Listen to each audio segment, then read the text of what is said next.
I come for Burna fire upon that because enough of them are going hype, dog. You see what I say? Yeah. And I need to get some hit songs, some real world songs. You get what I say? Yeah.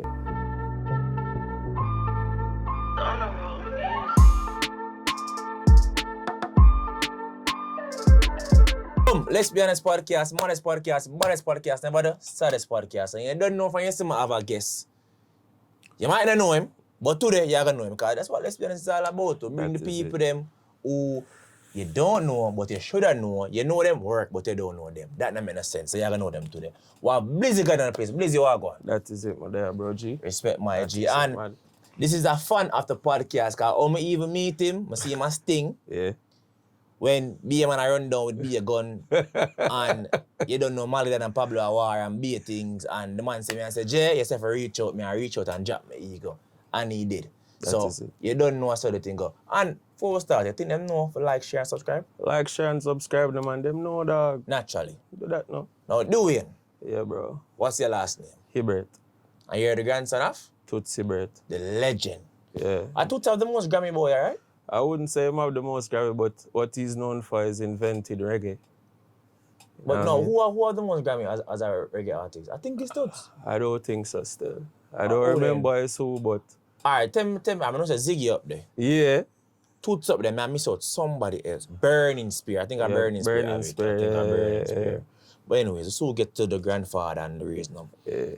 Tell me the story. Which school you used to go? I went to Liberty Academy, both the prep and the high school, and finished up my subjects in at BGJ Institute, mostly private school. Okay, so I assume you was raised in Kingston. Yeah. So like uptown Kingston or downtown Kingston? Uptown Kingston, you know. Okay, so where's your life did?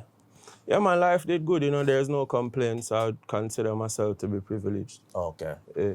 So what get you in music? Obviously you come from reggae royalty. Right. Was your grandfather a big influence in your life? Yeah, definitely, bro. Just being around him, you know, knowing the industry before I actually got into the industry was a big inspiration for me still. You know. So what you could accredit your grandfather in terms of like, you can say, well, when I produce, I go for that sound there, or he might always tell me, say, make sure you use that drum or that snare, you know what I say? Yeah, I just kind of got more of a vintage understanding of music. You know what I mean, where it's coming from, and I would consider myself a bridge, you know what I mean. I learned from Cheer the Best, they're both Grammy award-winning producers, and Anju Blaxx, you know what I mean, T-Timos. So I would consider myself just a mix-up of all three producers. Oh, okay. Yeah. So, you go to school now. I'm assuming it's your father, right? Is your... Yeah, my father. So your dad did in music as well? Yeah, man, my dad is also a Grammy-winning producer as well. For which work? Mostly my grandpa's work. Okay. He used to manage Morgan Heritage as well. You know, he's a bass player. So, you know, we have instrumentalists in my family. My auntie is a vocalist as well. So you just never have no choice then? I wouldn't say I wouldn't have a choice. It just did entice me, you know. Okay. I was born in it and I just enjoy doing music. Okay, so was that a part where your parents you want to go down? Because sometimes them would do it and them say, you're watching the loudest, you know? Yeah. I mean, I was warned from a young age, you know, what music come with, you know what I mean? So I was always just conscious of the decisions I made as a musician and as a producer, you know what I mean? So, yeah, my mom mostly was concerned with it because, you know, music isn't really, they would consider it to be a fun thing or a hobby, you know what I mean? Not a career. Yeah, not necessarily a career, but I saw a career in it because, you know, of the legacy that I'm carrying right now. And, you know, it's doing well. So, when you start make your own music, and was that case where you start out as a producer or you start as an artist? I start out as a producer, you know what I mean? Well, may I tell you a quick rundown, because when I was 11, you know, mommy hang out close on the line, me have a big back.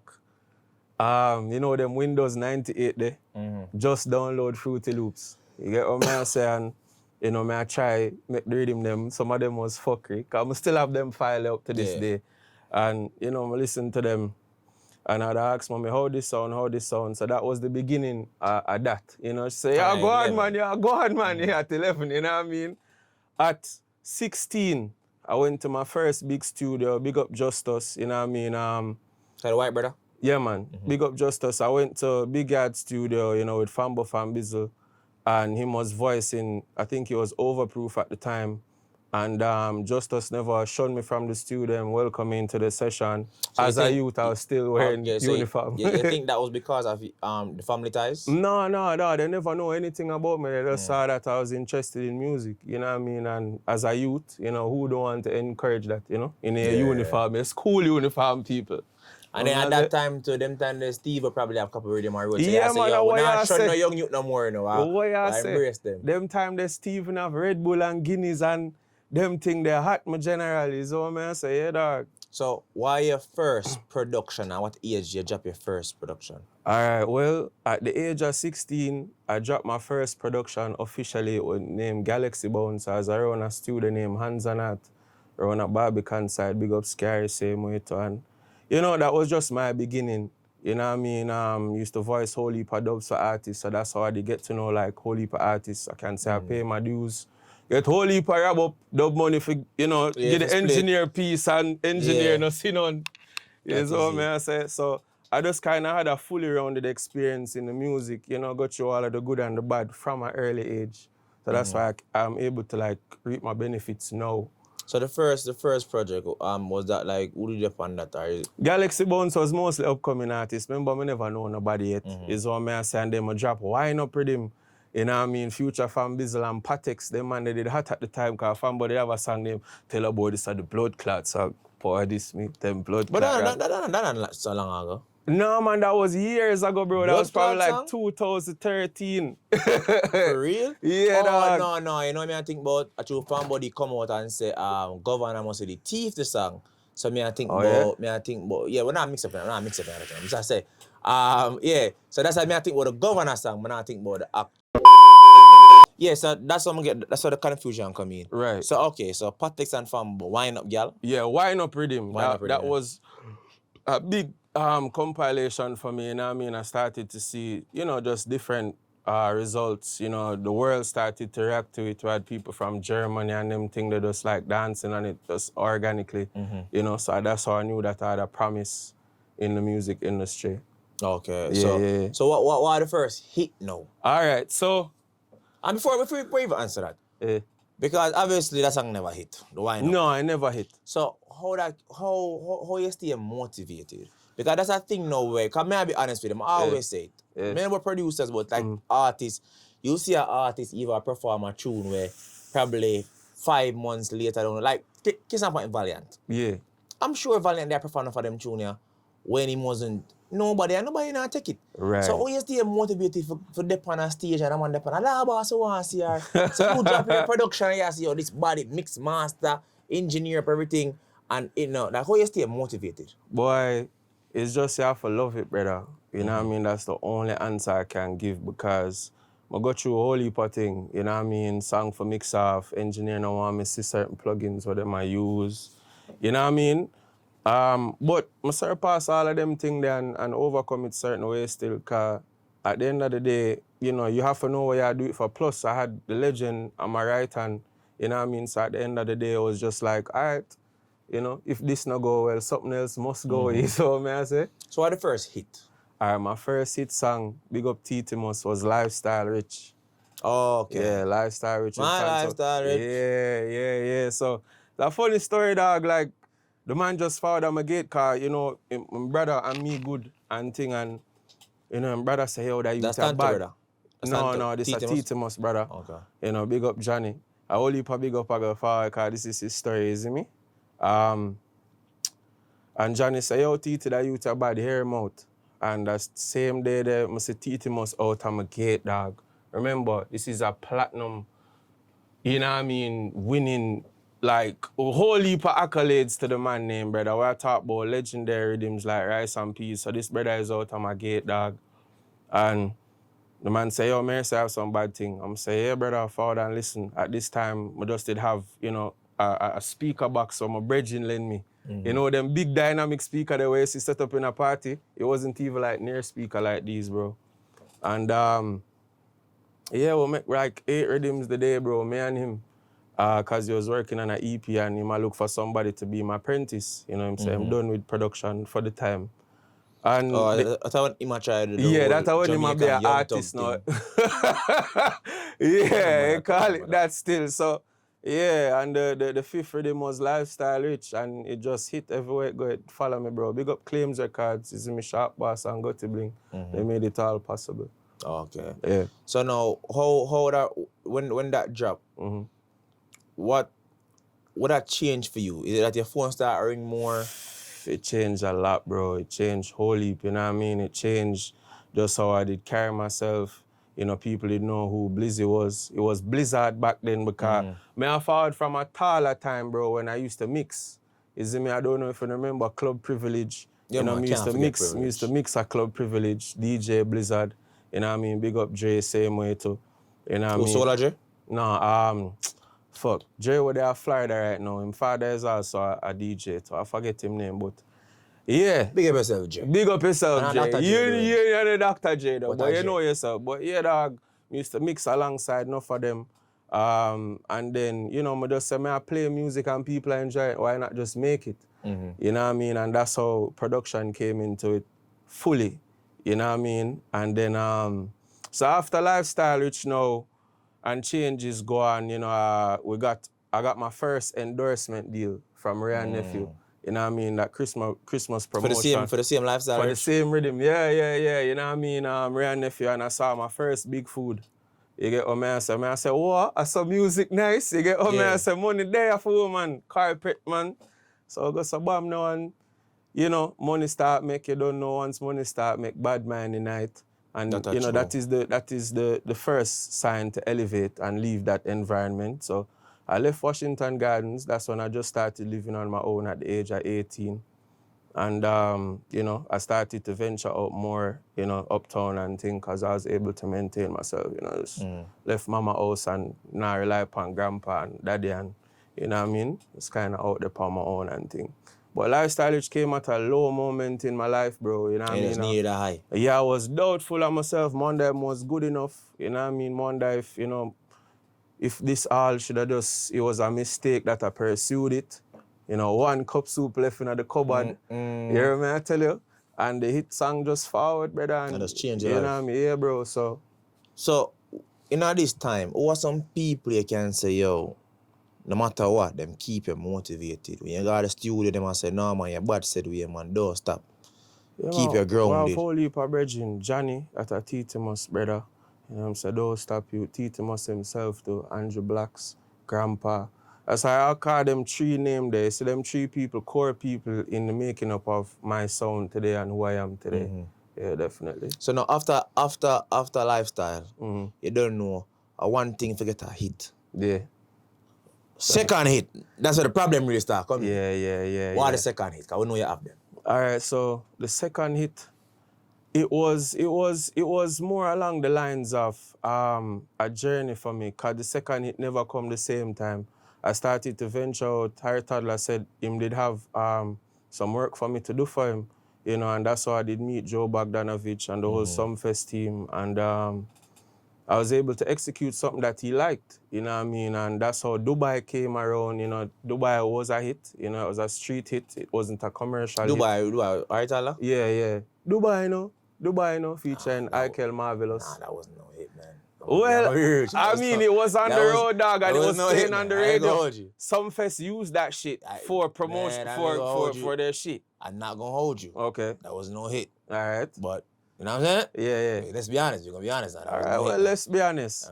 Then after that, we had, But Joe probably paid you nice, though. Joe probably paid you nice. Exactly, that's what I was saying. That's why it's probably a hit to you. Yeah, that was probably a hit to me. Yeah?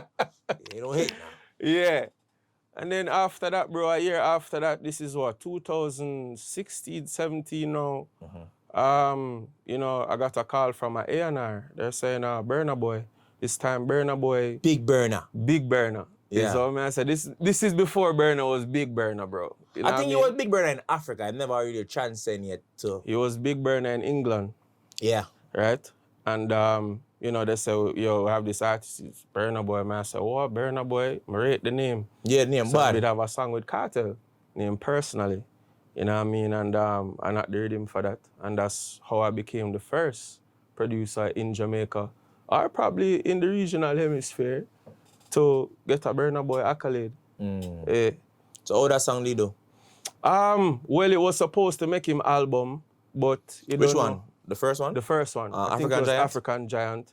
And you don't know politics in music, so it didn't make it. They put it out either way, and so it's out there to listen to right now. Burna Boy featuring Vybz Kartel, personally. I'm gonna read the article where say you never did meet him before. Yeah, like, you know how media is, bro. Media just spin everything in a weird way, you know what I mean? Because when I did that interview, them just asked me, you see Burna? I was like, no, I don't see him. You see him? Because no one got an interview with Burna that night, you know what I mean? Oh, so they must say for the other day, the show. Yeah, the show, right, yeah. Oh, okay. That's what happened, So I go backstage, do an interview with somebody, you know what I mean? When I try to discredit anything, and I'm lucky. The Gleaner. The Star. Oh, it was a star. Oh, sorry, Yeah, my is bad. it me? My bad, the Gleaner. You're much bigger, much cleaner. Yeah, much My bigger, apologies. much cleaner. So, yeah. Now, more for ask as a producer, because there's a lot of debates, a lot of conversations about trap dancehall, how it's diminishing dancehall, and how Afrobeat is taking over. Right. Knowing that you have been on both sides of the fence, Right. working with an Afrobeat artist and dancehall artist, what's your take on that? My take on it is trap dancehall has no label. You ever see water selling on a shelf? Trap dancehall is the water that has no branding. It's not that it's not good, but no one is buying it because it's not properly marketed. No one knows it really exists. That's what I said. You know what I mean? So it's not that it's diminishing dancehall at all. Dancehall has a label. It's like grace. It's the grace of genres in terms of just, you know what I mean, reggae itself as well. And I think we just need to work more on marketing trap music. I think we have a distro problem because I said it on the last episode of the Walk and Talk. I say you can't say the shit now work. Yeah. When you hear a Cardi B song flop, we know say it flop because we all heard it. And right, we all exactly. Said we you don't like it, right? You can't say Intense and Skilly Bang and Baker them now work, Sting now work. They never hear it if you say them don't like it. Yeah, exactly. So we have a problem. Yeah, we have a marketing issue. I totally agree with you, bro. Because it's like, yes, we know 90s dancehall, the golden era, blah blah blah. Right. Now, if you was rap, and rap is the biggest genre in the world. Right. New York, don't sound like 50 Cent. Nah. Don't sound like Biggie. Don't sound like Jay-Z. They're sure for evolution. Little Baby don't sound like Outkast. Right. Roddy Ricch don't sound like NWA or Eazy-E. Right. You know what I'm saying? So everywhere has evolved. Right. So even when you see like a man like ZG Rush, I say, yo, him go all over the world and him say, I fuck her, come out of Jamaica. Well, that's for them to say. Right. That's probably some old head, because I don't think Rush is a young man. That's probably some old head, but why can't... No, Rush is my friend. Big up Rush. But why can't our genre evolve? Then, a man like ZG Rush, again, you have to take some responsibility. I used to see a program on the radio. You're the remix god. So if you can put so much dancehall tracks on a hip hop rhythm, where you feel the influencer come from? Remember, Mr. Carter used to go hit. Definitely. When he must say ZJ, Chrome, Mama Trees there. So, Guinea Fist that influence you then. Of course. You have artists like, and this is the part of the podcast that me start reason now. The interview done. This is the reason. Rudum. Right? You have a man like AI Millie. AI Millie same get his name from Young Boy. Zine. But then the theme album AI Young Boy. Okay. Alien Intelligence and whatever the case may be. So influence come from all over the world. And Jamaica, we're not the country to ball when people take out things. Label. I'm glad you bring up so Jamaica is water without something. Yeah. Next point I'm going to bring up. Right. I make a different champagne, because my friend like that. Yeah, that is it. When we as Jamaicans, I go say Sean Paul is not dancehall. You know things that have diminished the culture as well. Because if everybody in the world know this as dancehall, but we as Jamaicans be like, oh, that's not dancehall. What are left for other people to think then? You see, Jamaica has been known to run with what is hot. You know what I mean? Bob Marley case in point. And versus my grandfather. My grandfather has 31 hit songs locally. And some worldwide as well. But Bob Marley has more international hits. And it was until he became Bob Marley that we claimed Bob Marley. After the passing? No, it was after Bob Marley sing him hit song them abroad, the general, and everybody is saying, and he's selling out shows. Oh, it's Bob Marley. Oh, Bob Marley is from Jamaica. Big spliff, and we sell this big spliff picture for people buy. You know what I mean? And that is sad. You know what I mean? It's really sad what the industry has done to artists as well. You know what I mean? It just needs a whole restructure, including press. It just needs a reinvention. Everything from radio. I feel like people who control the media and narratives need to do Yeah, better bro. with it. I'll tell you a story, bro. I went to my PR, Claude Mills, and I said I wanted an interview after Grandpa's passing, you know, just to let them know that the legacy is living on. And, you know, he said my story wasn't interesting enough. You know what I mean? Who I saw that week was probably Ziddy or Mackerel or one of them. You get what I'm saying? Okay. So it's just like, yo, Big why? up to Ziddy, though. Yeah, big Yeah, up, but the Mackerel part. big up Ziddy. everybody, you know what I Ziddy. mean? But stop highlighting mentally ill people. Get them some fucking help. You know Ziddy's what I not mean? mentally ill. Let's get that straight. Mackerel, no. I don't know. But Ziddy cool. You don't got a ball game. You don't got to stay them. Don't boom boom in here, so that there. Boom boom in prayer. But anyways. No, for real, Ziddy not wrong with Ziddy, bro. Ziddy just like that theater. Even that, your grandfather's passing, how did that affect you?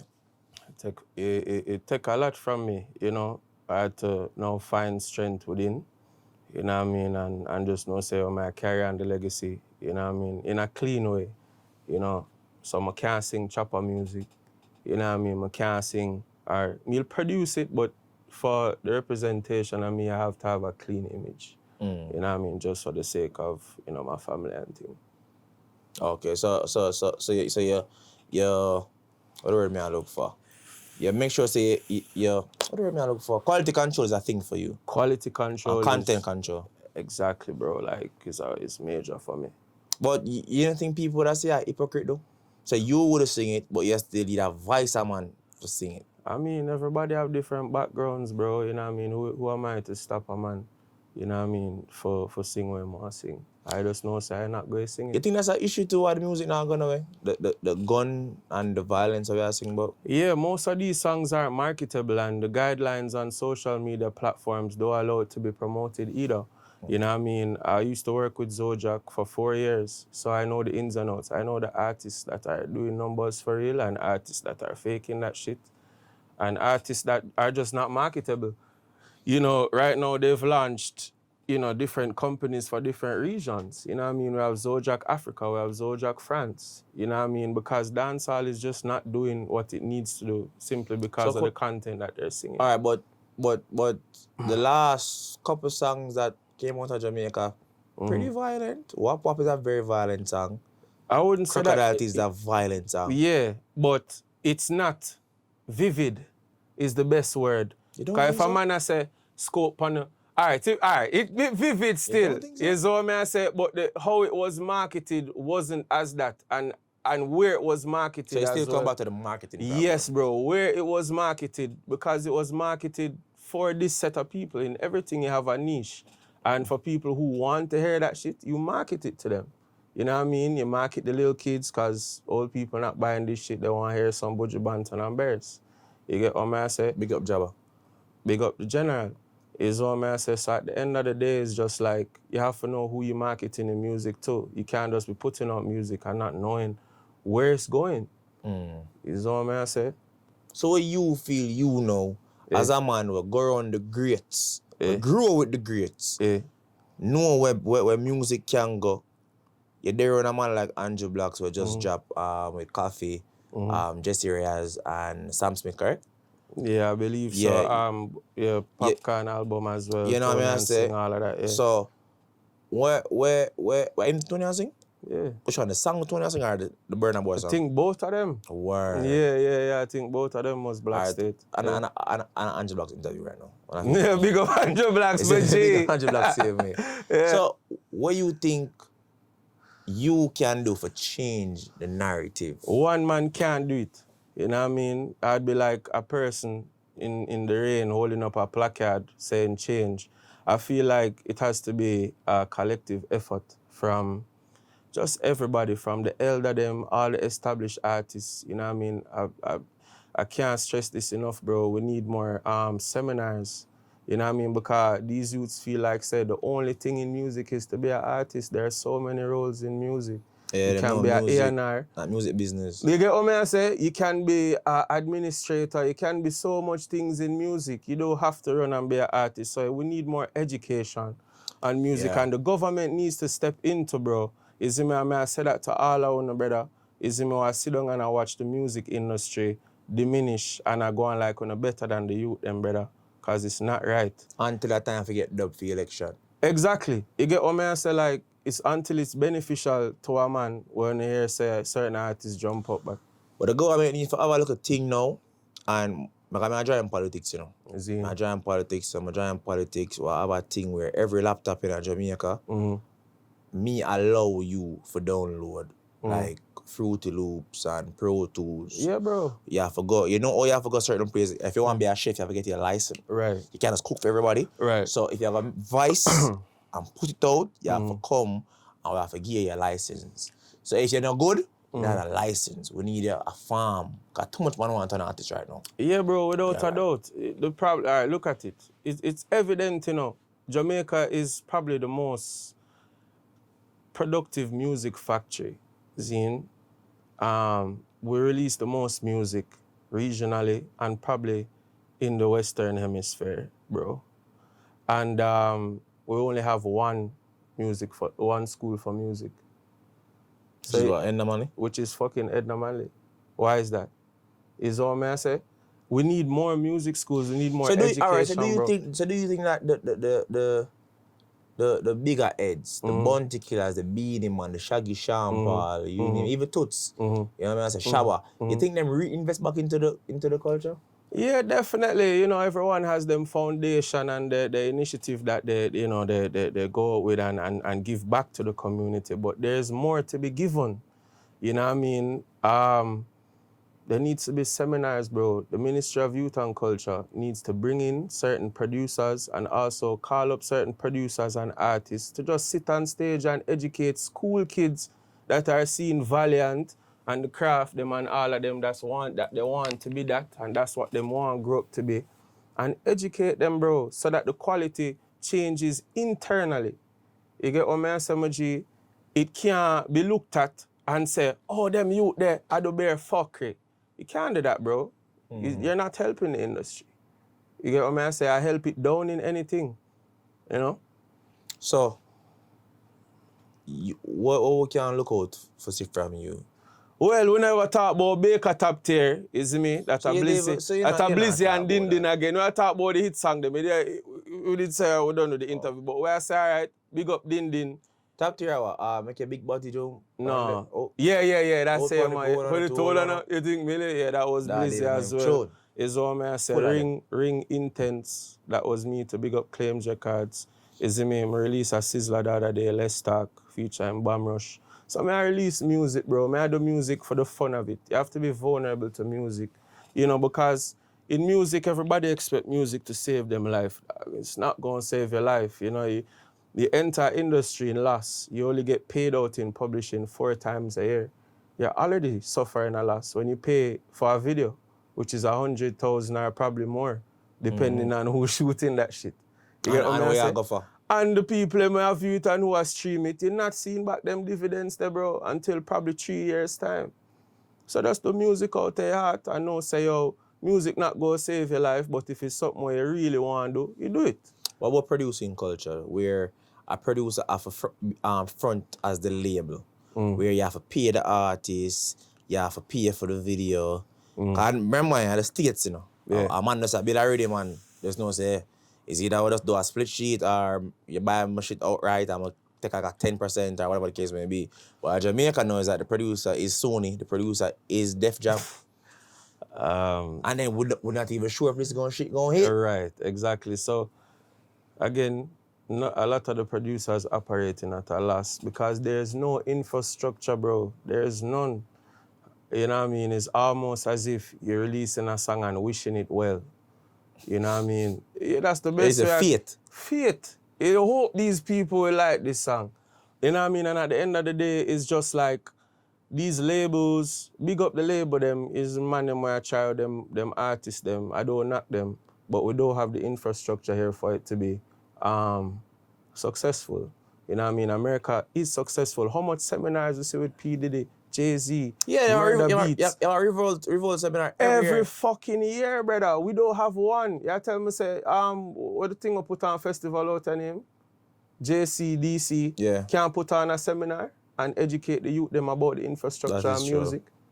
Is all I say. So these are the things that music is lacking, how much streams of income them can get exactly. from this person You know for what, register. how much streams get, how much money. You know what I mean? Because at the end of the day, no one wants to suffer a loss. Everybody want to make money out of this thing. And money is in the industry, but you need an infrastructure to make it happen.